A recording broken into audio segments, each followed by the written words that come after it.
సమాజంలో దొంగ పాపాలను మాంత్రికులను నమ్మి మోసపోవద్దని ప్రతి ఒక్కరూ అప్రమత్తంగా వ్యవహరించాలని డీఎస్పీ జీవన్ రెడ్డి తెలిపారు.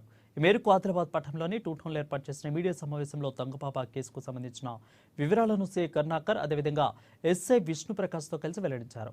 ఖర్షీద్ నగర్కు చెందిన షేక్ అజరుద్దీన్కు నెల రోజుల క్రితం జిల్లా పోలీసు శిక్షణ కేంద్రం వద్ద మహారాష్ట్రకు చెందిన యాసిన్ అలియాస్ జునాబు డొంగిపాప పరిచయమయ్యారు.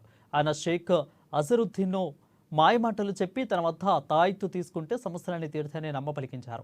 ఇందుకుగాను నకిలీ బాబా అతని వద్ద నుంచి దాదాపు 5,600 రూపాయలు తీసుకుని 2 కాగితాలపై బెంగాలీ భాషలో రాసిన తాయిత్తులను ఇచ్చారు.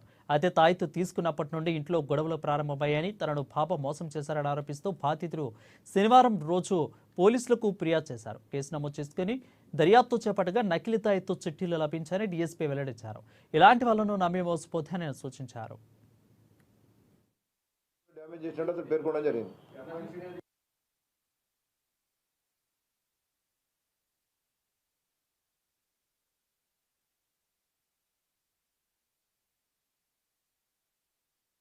ఫిఫ్టీన్ 2/2025 రోజున షేక్ అజరుద్దీన్ ఖుర్షీద్ నగర్ ఆదిలాబాద్ అన్న అతను మాకు టూటౌన్ పిఎస్లో కంప్లైంట్ ఇవ్వడం జరిగింది.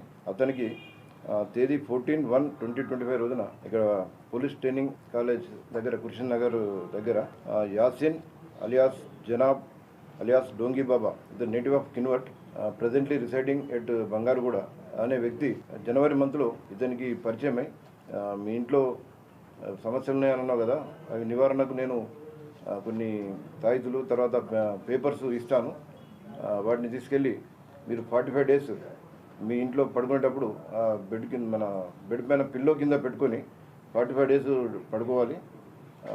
పడుకుంటే అది మీకున్న ఇంట్లో ఉన్న దోషాలు, మీకున్న ఆరోగ్య సమస్యలు అన్నీ వెళ్ళిపోతాయి, మీరు మంచిగా అవుతారు, మీ కుటుంబం కూడా బాగా అవుతుందని చెప్పి నమ్మించి అతని దగ్గర 5,600 రూపాయలు కూడా తీసుకున్నట్లు అతను కంప్లైంట్ చేయడం జరిగింది. అయితే ఆ 45 డేస్ పీరియడ్లో మీరు వాళ్ళ భార్యతో కూడా సంసారం చేయవద్దని చెప్పి కొన్ని అతను రూల్స్ చెప్పడం జరిగింది. అతడు ఇచ్చిన పేపర్స్ను తాయితులను తీసుకుపోయి ఈ ఫిర్యాది అజరుద్దీన్ అనే వ్యక్తి అతను చెప్పిన విధంగా ఇంట్లో అన్నీ ఏర్పాటు చేసుకొని ఉండగా అతనికి రోజు రోజుకు అతనికి ఉన్న సమస్యలు తగ్గకపోగా, హెల్త్ క్యూర్ కాకపోగా ఇంకా హెల్త్ ప్రాబ్లమ్స్ వచ్చినాయి అతనికి. తర్వాత సమస్యలు ఇంకా పెరిగినాయని మళ్ళీ వింత చేష్టలు చేస్తున్నట్లు అతడు గ్రహించి అతనిపై మేము case crime number 51/25 under section 318 class 4 కింద కేసు దర్యాప్తు చేసుకొని ఈరోజు అతన్ని పోలీస్ స్టేషన్ పిలిచి దానికి 35 క్లాస్ 3 బిఎన్ఎస్ ప్రకారం నోటీస్ ఇవ్వడం జరిగింది. మాకు దర్యాప్తులో ఈరోజు మా two town CR Karunakar Rao and SI Vishnu వీరు బంగారుగూడకు వెళ్ళి అతని ఇల్లు సెర్చ్ చేయగా అతని ఇంటిలో కొన్ని ఈ మంత్రాలకు సంబంధించిన కొన్ని పేపర్స్ దొరకడం జరిగింది. అవి వెరిఫై చేస్తే అతడు గత కొంతకాలంగా చిన్న పిల్లలకు ఏమైనా చిన్న చిన్న డిసీజులు వచ్చినప్పుడు, జ్వరాలు వచ్చినప్పుడు వారికి ట్రీట్మెంట్ చేయడానికి న్యూ బార్న్ చైల్డ్కు ఏ విధమైన మంత్రాలు వాడాలి, తర్వాత స్టమక్ పెయిన్ వస్తే ఏ విధంగా వారికి మంత్రాలతో అవి తగ్గించే ప్రయత్నం చేస్తామని అని చెప్పి నమ్మించినట్లు కొన్ని ఆధారాలు దొరకడం జరిగింది. తర్వాత ఈ ఫిర్యాదుదారుని కూడా అతడు ఈ కొన్ని పుర్రె బొమ్మలు గల కొన్ని డిఫరెంట్ లాంగ్వేజ్లో ఉన్న రైటింగ్స్ ఇవి అతనికి ఇవ్వడం జరిగింది.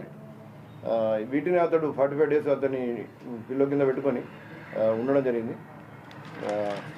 మేము ప్రజలకు తెలియజేసేది ఏంటంటే ఈ నకిలీ బాబాలు ఇచ్చే ఇటువంటి తాయితుల వల్ల, ఇటువంటి పేపర్స్ వల్ల, ఇటువంటి మంత్రాల వల్ల, తర్వాత కొందరు మంత్రగాళ్ళు చెప్పే మంత్రాల వల్ల, తర్వాత ఈ చేతబడులు, బాణామతి అవన్నీ బోగస్, వాటిని ఎట్టి పరిస్థితుల్లో నమ్మకండి.